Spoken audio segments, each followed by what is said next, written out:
नमस्कार। ट्यूबरक्लोसिस यानी टीबी का इलाज दशकों से एक बहुत लंबी और मुश्किल मैराथन जैसा रहा है। मतलब एक ऐसा सफर जो मरीज और उसके परिवार को थका देता था।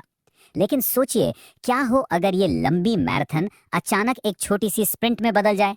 जी हाँ, विज्ञान ने ठीक यही कर दिखाया है।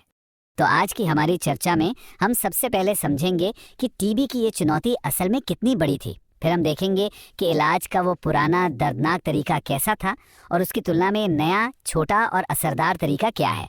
हम ये भी जानेंगे कि इस बदलाव को गेम चेंजर क्यों कहा जा रहा है, और आखिर में बात करेंगे कि टीबी को जड़ से खत्म करने की राह में आगे क्या है। देखिए, इस नई कामयाबी की अहमियत को सही मायने में समझने के लिए हमें पहले अपने दुश्मन को यानी ट्यूबरक्लोसिस को ठीक से जानना होगा। तो इस पूरी कहानी का जो विलेन है वो है ये बैक्टीरिया, माइकोबैक्टीरियम ट्यूबरक्लोसिस। ये हजारों सालों से इंसानियत के साथ है और इसकी सबसे बड़ी दिक्कत ये है कि ये बहुत जिद्दी है। आमतौर पर ये फेफड़ों पर असर करता है, लेकिन ये शरीर के किसी भी हिस्से में अपना घर बना सकता है, जिससे इसका इलाज और भी मुश्किल हो जाता है। और इससे लड़ने का जो हमारा सफर रहा है वो कोई छोटा मोटा नहीं था। ये तस्वीर हमें दशकों के वैज्ञानिक संघर्ष की कहानी बताती है। आप देख सकते हैं कि कैसे हम 18 से 24 महीने के लंबे इलाज से आज 6 महीने के इलाज तक पहुंचे हैं। ये एक बहुत लंबी लड़ाई रही है। तो चलिए अब जरा उस पुराने दौर की बात करते हैं। समझते हैं कि हाल तक ड्रग रेजिस्टेंट टीबी यानी ऐसी टीबी जिस पर आम दवाएं बेअसर थीं, उसके मरीजों को किस मुश्किल सफर से गुजरना पड़ता था। जरा इस नंबर पर गौर कीजिए, 18 से 20 महीने, ये लगभग 2 साल होते हैं। मल्टी ड्रग रेजिस्टेंट टीबी के मरीज के लिए इलाज का मतलब था अपनी जिंदगी के करीब करीब 2 साल एक लंबे और थका देने वाले संघर्ष को देना। और ये सिर्फ कुछ गोलियां खाने की बात नहीं थी, ये एक बहुत ही मुश्किल रूटीन था। मरीजों को रोजाना ढेरों गोलियां खानी पड़ती थीं और साथ में कई महीनों तक रोज दर्दनाक इंजेक्शन भी लगवाने पड़ते थे। इन दवाओं के जो साइड इफेक्ट्स थे वो कभी कभी जिंदगी भर का दर्द दे जाते थे। टीबी एडवोकेट नंदिता वेंकटेशन ने अपना अनुभव साझा करते हुए कहा था, मेरे चारों ओर की दुनिया खामोश हो गई। मैं लोगों के सामने हूँ लेकिन मैं यहाँ नहीं हूँ। इलाज के कारण उनकी सुनने की शक्ति चली गई थी। ये दिखाता है कि इलाज की कीमत कितनी बड़ी हो सकती थी।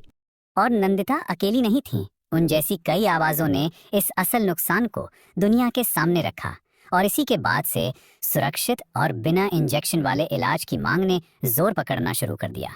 और बस यहीं से कहानी में एक जबरदस्त मोड़ आता है। अब हम उस दौर में हैं जहां इलाज एक मैराथन नहीं बल्कि एक स्प्रिंट बन गया है। 18 से 20 महीने से सीधे 6 महीने पे। जी हाँ, अब ड्रग रेजिस्टेंट टीबी का इलाज सिमटकर सिर्फ 6 महीने का हो गया है। ये एक असाधारण बदलाव है। इस क्रांति के हीरो हैं ये नए ऑल ओरल रेजिम। मतलब अब कोई इंजेक्शन नहीं, सिर्फ गोलियां। इन्हें बीपाल और बीपालेम के नाम से जाना जाता है।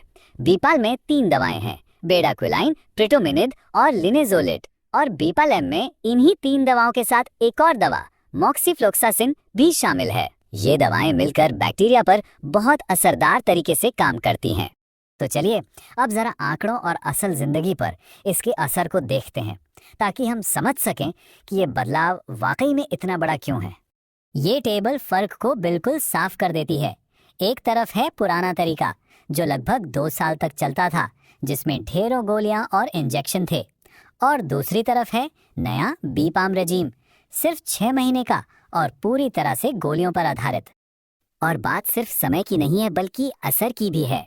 टीबी प्रैक्टिकल नाम के एक बड़े क्लिनिकल ट्रायल के नतीजे वाकई चौंकाने वाले थे, जो ये साबित करते हैं कि नया इलाज पुराने के मुकाबले कहीं ज्यादा कारगर है।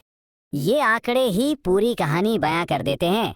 पुराने तरीके से ठीक होने की संभावना लगभग 52% थी, मतलब एक तरह से 50-50 चांस।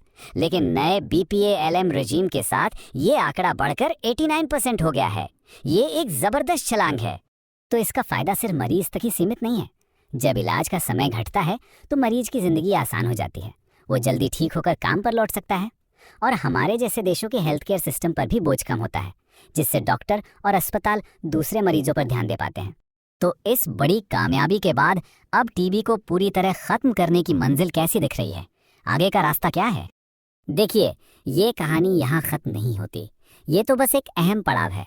जैसा कि ये ड्रग पाइपलाइन दिखा रही है, वैज्ञानिक लगातार नई दवाओं पर काम कर रहे हैं। मतलब आने वाले समय में हमें शायद इससे भी बेहतर और छोटे इलाज देखने को मिल सकते हैं।